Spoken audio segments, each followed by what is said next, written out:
Minnesota's leading news station, Cindy Ricardo, Stan Turner, Dennis Belkin, and Bob Bruce. This is Eyewitness News. 400 police officers followed one of their own to his final resting place today. They paid their last respects to Hennepin County Sergeant Donald Spector, who died last week in the crash of Galaxy Flight 203. But as one victim of last week's crash was being buried, another controversy involving Galaxy Airlines was unfolding, and rather dramatically, in Atlanta. Good evening, everyone. This morning, the same kind of Galaxy plane that crashed in Reno had to make an emergency landing in Atlanta. That very plane, Cindy, was inspected just last week by the FAA, but today there was a problem with the landing gear. Dave Andrews covered the crash in Reno. Now he's been gathering the details on this latest incident in Atlanta, Georgia. He joins us now live via satellite. Dave? Stan, here in Atlanta, the Galaxy cargo plane carrying flammable liquid chemicals had to make a forced landing shortly after 9 Eastern time this morning. The Lockheed Electra, experiencing problems with its landing gear, was refused permission to land at Hartsfield International Airport here in Atlanta. It was diverted to nearby Dobbins Air Force Base, where emergency crews foamed down a 20,000-foot runway. The control tower guided in the plane. Galaxy 21, you are familiar with the foamed area, is that correct, sir, the location? Galaxy 21, right to your right, main gear figures up. We also see Galaxy 21 need to know the exact type of gas, for the fire department. They are familiar with that gas.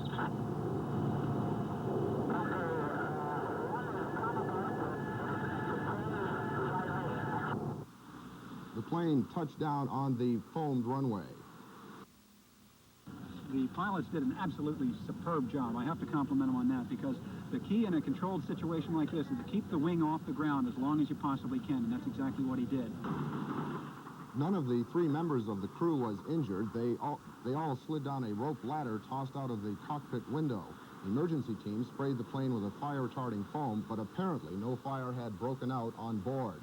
Now, after this morning's crash, the National Transportation Safety Board immediately widened its probe into Galaxy Airlines operations. A team of inspectors at Galaxy headquarters in Florida have been told to examine all of the airline's maintenance records. We spoke by telephone with an NTBS investigator in Washington. Prior to this time, our focus was on the aircraft in Reno. Thorough check of its records and the inspections of that aircraft, as well as the surveillance by the FAA, was at issue.